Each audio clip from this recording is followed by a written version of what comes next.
and welcome back. This is the second in a two-part series looking at having structured rotation activities for students for community-based APPEs. My name is Shanna O'Connor. I'm faculty with Idaho State University, and these materials were developed in collaboration with Megan Smith, who is faculty at UAMS. So goals for today is we're going to take the worksheet that we worked on last time, which was looking at the needs assessment, and we're going to try and take that and translate it into specific activities for your students to do over a rotation, over multiple rotations, and kind of work through how we can break projects down so that students can kind of have motion with them. Things that you'll need for today is a completed worksheet 1, a blank worksheet 2, and a pen. If you don't have worksheet 1 completed in front of you, please pause this video, go back and kind of do the completed worksheet 1, and then come back to us. Thanks so much.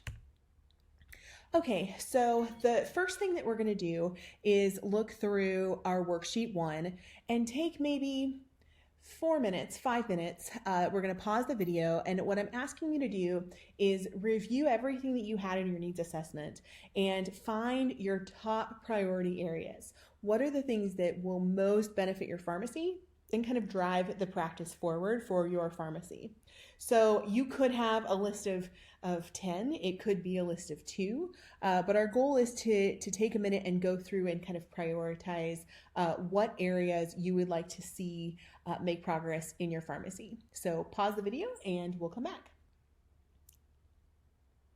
Okay, so we've prioritized from worksheet 1. It's time to kind of take that material and go into worksheet 2.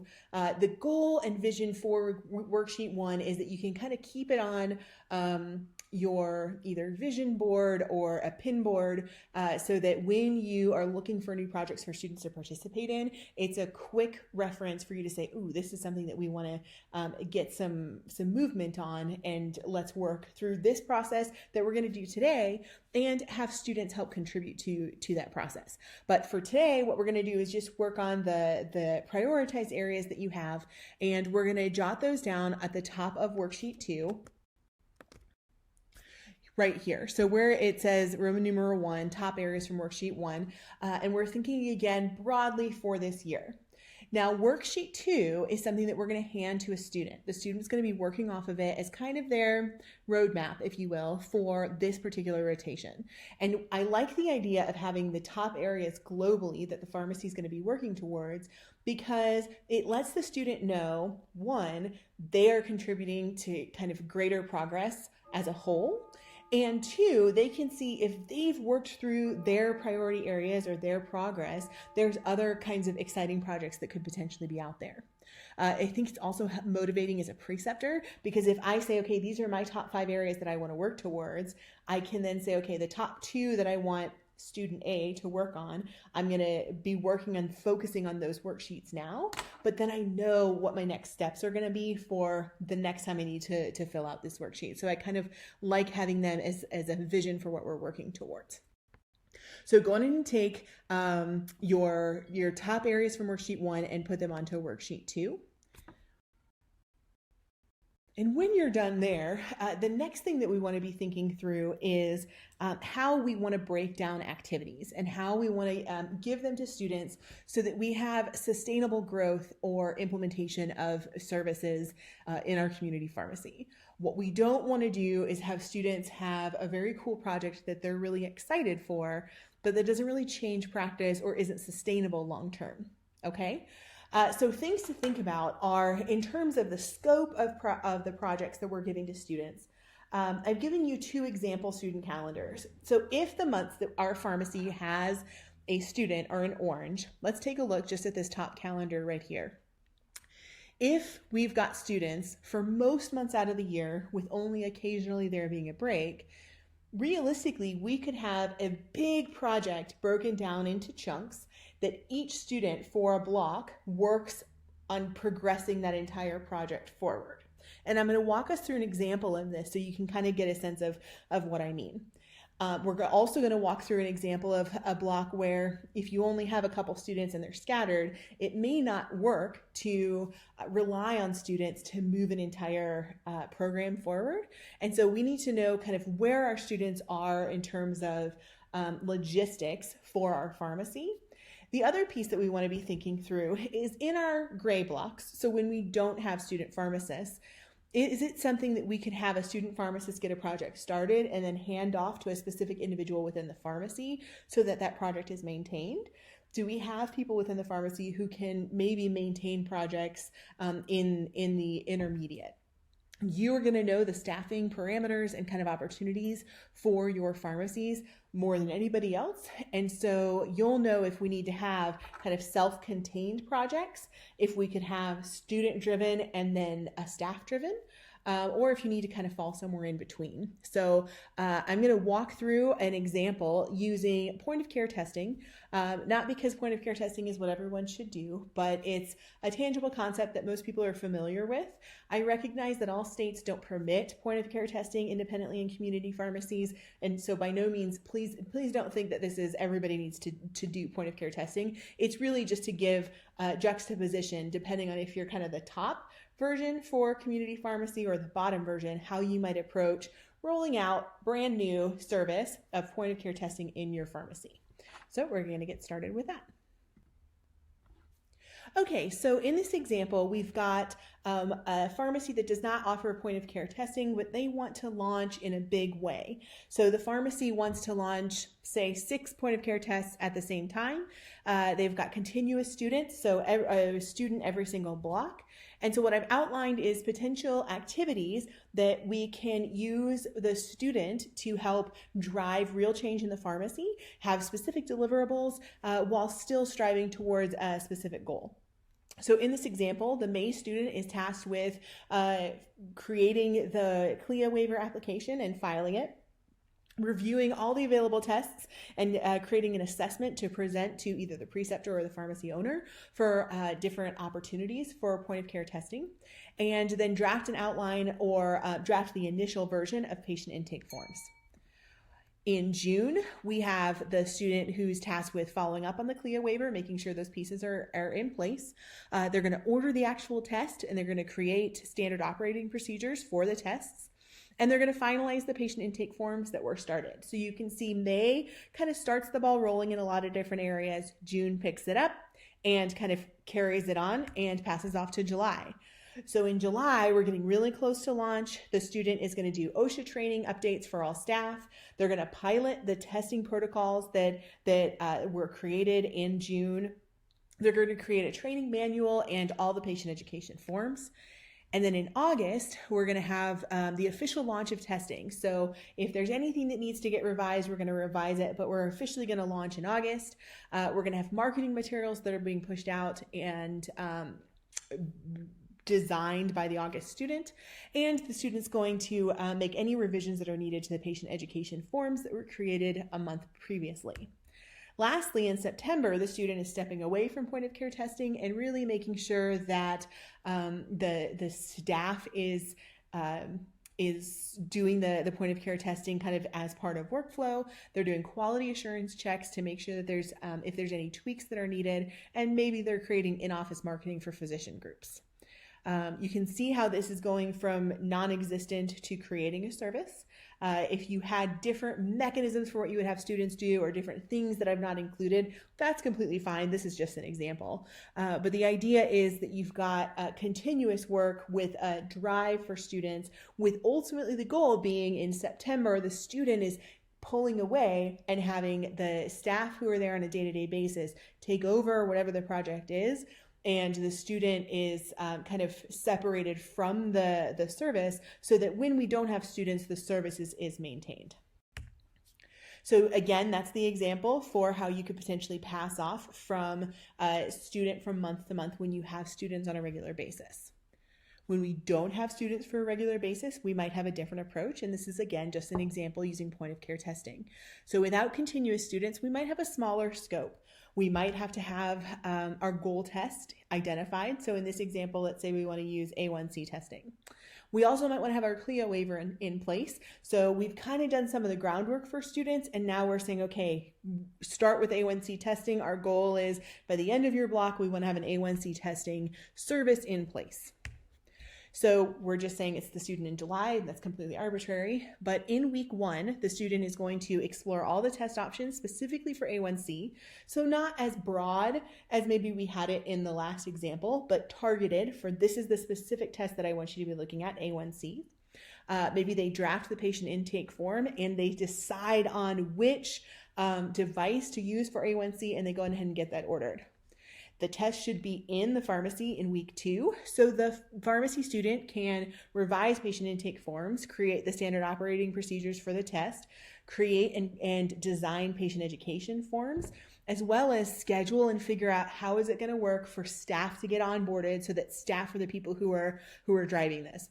Again, the focus is I want to leave my rotation with, from a student perspective, they want to leave their rotation with a service in place where the student is not the driver.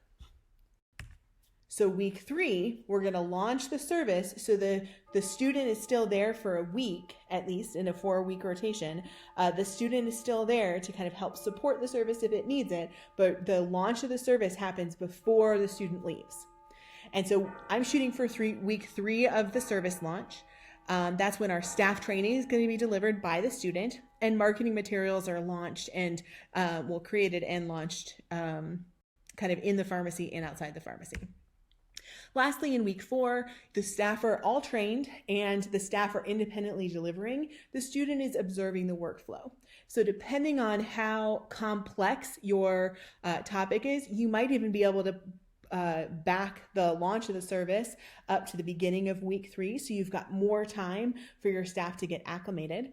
But again, the goal is in this scenario here in the middle, you've got July. At the end of July, you've got a service that does not need the student support to keep it maintained. And so August, September, October, you have a sustained service going through for hemoglobin A1Cs. And then November, it's a brand new project for the student to launch. So I've given a couple of examples here that it takes a minute to review the student calendar as you have been assigned, and think through what kinds of projects might be reasonable. There are frequently times, I've given the example at the bottom, where you've got a single kind of, you need an encapsulated project, and then you've got 2 students back to back. So you might be able to do a hybrid of the first example and second example. No way is incorrect, but it's important to think through our overall goal, which is that we want sustainable improvement in the community pharmacy, which means we can't have it constantly being bolstered by the students. We want it to be something that just becomes part of the innate workflow. Okay, so keeping that in mind for the rest of this worksheet, we're going to kind of move through the rest of the worksheet and creating our student-specific activities. I've given examples in the point of care examples of tangible endpoints that we might want to work towards, and that's going to be what we're going to be doing here in just a minute. So if we look at worksheet 2, where we've been working, we've got the list of kind of goal areas that we want our students to be working towards. We want to choose 2 of those, and we want to have a realistic assessment to say what is feasible for our students given the student schedule. And then take 1 or 2 of the prioritized areas and your optimized statements. So we already have the work for what do we want this prioritized area to look like. And we want to transfer those optimized statements onto worksheet 2. And that's going to be right here. So in Roman numeral 2, realistic projects for this rotation, we're going to take 2 of the top areas from kind of right up above, and we're going to write the optimized statements. Essentially what that does is it gives our students something that we're striving towards. So look back at your optimized statements and say, okay, is this something that a student could understand, and is it feasible for this rotation? The next thing that we're going to do is take those optimized statements and break them down into kind of more tangible goals. So an example that we used previously of a specific endpoint and kind of tangible optimized service for A1C testing, as the example that we just had, is develop a sustainable hemoglobin A1C point of care testing service for the pharmacy. That's our big picture goal. In our 4-week rotation, this is what I want you to do. But that's kind of amorphous for students, and so we want to break it down into its composite parts. I'm going to walk through some examples and kind of ask you some questions for both new services and existing services. So when we're thinking about developing specific endpoints for new services, we want to think how close can we get to optimize in the next couple of weeks, if it's 4 weeks or 6 weeks. And when we're developing specific endpoints, we want to be as specific as we can without doing the work ourselves.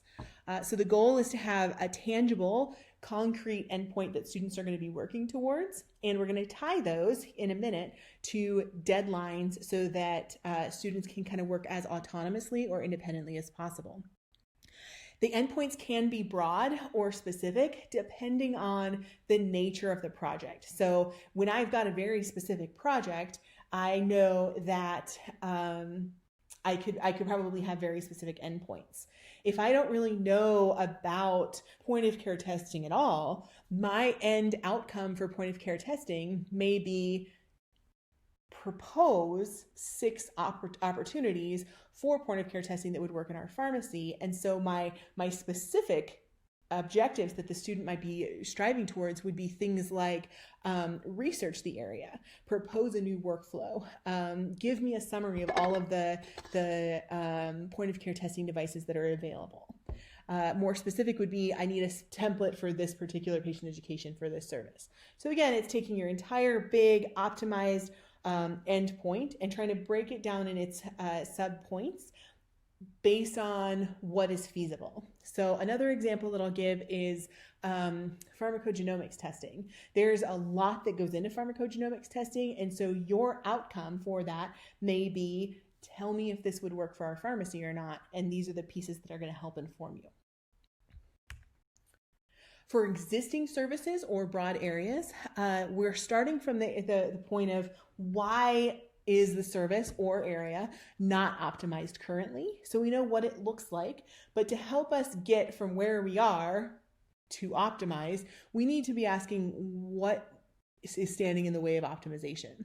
And again, we want to be as specific as we can, but sometimes we don't know what the answer is. So our directions to our students might be quite broad. So a broad example would be, we know that medication synchronization isn't working. I'd like you to observe the workflow and talk to employees to identify where issues are. Those might be 2 different outcomes that we want a student to work on. The next thing that we might want them to do is propose changes to the workflow so that we have growth in our medication synchronization population. More specific may be, I know that this patient education template is taking 10 minutes instead of 3 minutes, and we need the patient education to be smoother. So can you revise it with the goal of being more time conscious? These are just examples. Okay, so what I'd like you to do is work on your worksheet here and create specific endpoints for each of your areas. If you just have one area, it's completely fine to use the entire sheet just for that one area. But the reason why we have it kind of separated out here into 2 areas is so that the student understands specifically what they're tasked with in order to build towards the project for this particular rotation. So pause the video if you will and come back. Okay, welcome back. So next, unfortunately, we have to have a reality check just to make sure that we're all on the same page. And so we want to just pause and be realistic. Is our endpoint, everything that we just have written kind of in these boxes here, are these realistic for what we're asking a student to accomplish in 4 or 6 weeks? Is it realistic for somebody to do 25 endpoints? It may be. It depends on your workflow. It depends on what the endpoints are. Is it possible, if we have too much or we're too broad, can we in any way be specific or provide more stepwise guidance to students? I recognize that this piece feels like it may be doing more work, but the more detail we can give to students right now, the more independent they're going to be, so the more time we have freed up when they're on rotation. Okay. The number and type of endpoints is going to change based on your pharmacy, based on the type of project, based on where the project is in progress. And so it's okay for it to fluctuate from rotation to rotation. And if I were to give you guidance, I would say it's okay to have stretch goals for students. So if we think students might be able to accomplish the list that's there, set the goals and be open to having conversations with your students. Make sure that they're not overly stressed to the point of not being able to learn. And if we make sure that students have dedicated time to work on a project, realistically, students, in my experience, have often exceeded what I think are reasonable or realistic endpoints. And so it's okay to kind of stretch and have a plan in place for if we fall a little short. Okay, the next piece that I'm going to ask you to pause and do is to set deadlines for the deliverables. So both the students and you can be held accountable. Now, this piece is very important for two reasons. One, it empowers students to say, excuse me, Dr. Preceptor, I need more time to dedicate to my project. So it empowers students to be able to say, I haven't made progress towards this particular goal and it's Wednesday. Can I have a couple hours outside of the pharmacy to make sure that I can make progress? Essentially, just as a reminder, if you have dedicated time for students and they're working towards these endpoints, ultimately it should be benefiting your pharmacy. So if we have our project designed correctly and we're giving students time away from dispensing, it benefits the students for learning and it benefits the pharmacy because you get hopefully a sustainable project or a program. So what I'd like to do is have you start thinking about the developed time points. I'm going to walk through the check-in with students so that you kind of understand how the entire process will work. The check-in with students is something that's also discussed in the syllabus. But as you're thinking about your time points, you want to know how often do I want to be checking in with students and expect progress to be made or potential hurdles. I encourage you to think about this as scheduled time that's maybe more frequent in the beginning and maybe less frequent moving forward. This is a time that's dedicated to whatever the special project or projects are for the student, and it's an opportunity for them to ask you questions. And a dedicated space where you're not distracted by other things that may be going on at the pharmacy. We need to have it be time bound. Sometimes 5 minutes is enough, but typically we want to schedule maybe 15 minutes for the student to come with a targeted list of questions to get resolved that allow them to move forward to their next steps. Just to emphasize, this is students reporting to you, not you sitting down and working together. Occasionally, there are things that students will run into in terms of hurdles that they can't move forward without information from you. An example of that may be that they have the CLIA waiver completely completed, but they need signatures and specific elements. Again, that's an example of something that you can say, I need these specific components in order to submit the CLIA waiver. But the point is not for you to sit down and fill out the entire element together. The other piece that frequent check-ins are going to do is it's going to help ensure alignment with your overall goals for the rotation and your overall goals for your pharmacy. So what I'd like you to do is just take maybe 5 minutes and pause the video and go through for each one of your endpoints, which notice I don't have lines on this because some projects will have 16 endpoints and some will have 3, but for each endpoint, give a deadline and it should be specific for your rotation. So if you don't know which block this is going to happen on, you can have it be end of week 1, end of week 2, middle of week 3. It can be specific to the rotation in that way. One of the benefits of this is that you could draft up multiple worksheet 2s if you had a lot of different projects that you wanted students to be working on, and you can draft the deadlines without needing to know the specific dates. So take 5 minutes, complete the deadlines, and then we'll come back.